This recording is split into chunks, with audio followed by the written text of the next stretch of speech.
Not everything that matters can be counted, and not everything that can be counted really matters. This phrase, attributed to Albert Einstein, makes us reflect on how obsessed our society is with the analysis and justification of every choice. But is it always necessary to find an explanation? Friedrich Nietzsche believed not. He questioned one of the most deeply rooted ideas in society, namely that arguing is a sign of strength, intelligence, and even progress. For Nietzsche, debating and justifying everything is actually a form of weakness. According to him, the obsession with verbal confrontation is nothing more than a way to hide deep insecurities behind sharp words. In practice, the debate becomes a shield, a mask for those who do not know how to act or face reality. Let's think for a moment. How many times have you entered into a discussion believing you could change the other person's mind? Maybe to prove that their idea was the right one, or simply to defend a point of view. But in the end, what has really changed? Nietzsche would have defined these situations as a perfect example of the slave morality. Words used not to build, but to destroy, or worse, to hide a sense of impotence. An example we can see every day? Social media. On these platforms, discussions seem endless.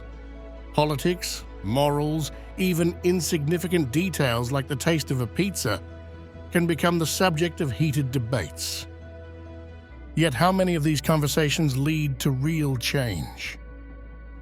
We often witness conversations that seem like dialogues, but are actually disguised monologues, where the goal is not to listen or learn, but to win, to have the last word. But why does this happen?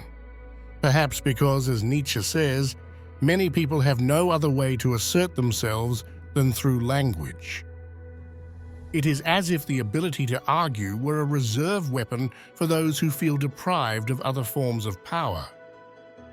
This dynamic is clearly evident when one notices that, in many discussions, there is a complete lack of will to truly understand the other. It all comes down to a clash of egos, a game of positions where dialogue turns into an arena. If you like, leave a like and subscribe to the channel to help us create valuable content. Thank you so much for your constant support. Nietzsche invites us to reflect on this. What is the real purpose of a debate? Are we really trying to grow, to build something together? Or are we just masking our fears and insecurities with useless words?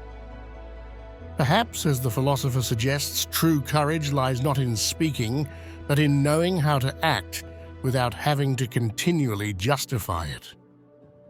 And then, another crucial concept, instinct. That natural and uncontrollable drive that was the key to truly living, far from the limits imposed by rationality and useless justifications. The heart has its reasons, which reason does not know, said Blaise Pascal. Nietzsche would agree. For him, instinct is a natural force and superior to logic. Imagine a lion. It doesn't stop to think about whether it's right to hunt or not. It doesn't worry about finding moral justifications.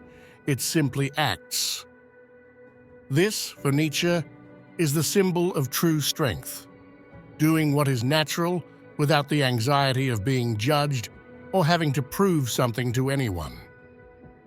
Okay, but we are not lions, so how can we apply this concept to our daily lives? It actually applies to many situations. For example, an entrepreneur who makes a risky decision based on intuition.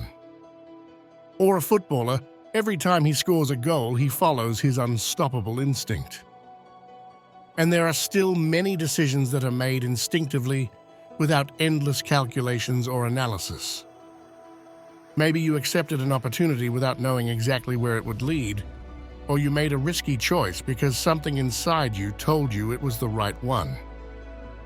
How many times have you heard that inner voice pushing you to take a step forward, even without a logical explanation?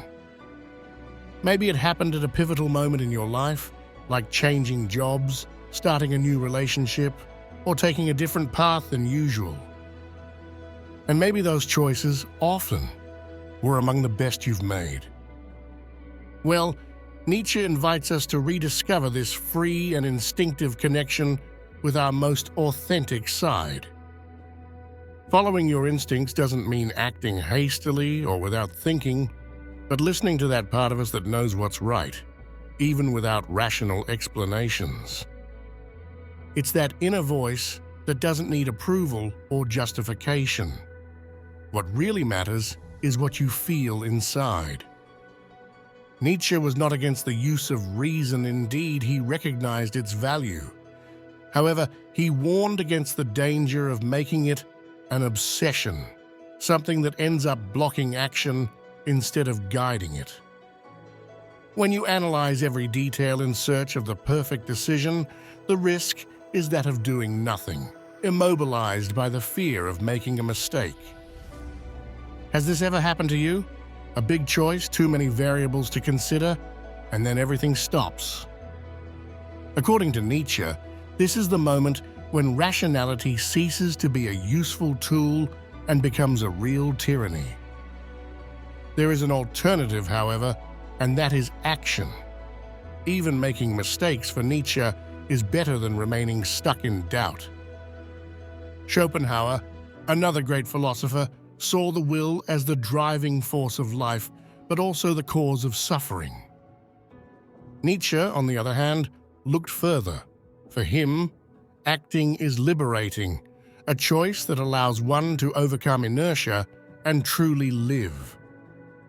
Another concept I would like to explore from Nietzsche is that of the overman, the individual who overcomes the limits imposed by society and creates his own values. He doesn't seek approval, he doesn't need to justify his choices. Try to imagine a tree growing alone in an open field, without any shade to protect it. It is exposed to everything, but this, over time, makes it stronger. Its roots sink deep into the ground, finding stability and nourishment. In reality, the overman can be anyone who has the courage to go against the grain, an artist who breaks the mold, an entrepreneur who takes a risk on a revolutionary idea, or anyone who decides to live by their own rules without being influenced by the expectations of others. Also very fascinating is the concept linked to traditional morality, particularly Christian morality, which he saw as a system that represses natural instincts. According to Nietzsche, modern society has built a sort of invisible tribunal that judges every action, every choice. Eating, loving, deciding. Everything must be explained, analyzed, and justified. But does all this really make you happier? Or does it distance you from your true nature? Think about a time when you followed a hunch, perhaps accepting a last-minute opportunity or making a seemingly impulsive decision. If it worked, you probably felt satisfied. Yet how many times after a spontaneous gesture comes that feeling of guilt, as if it wasn't right to follow what you felt? Here, Nietzsche invites us to stop living under the weight of these imposed rules and to rediscover the strength to act in harmony with our nature. But then, are we living according to what we truly believe in, or are we simply following rules that someone else has written for us? If you like, let me know your point of view. Goodbye, see you soon.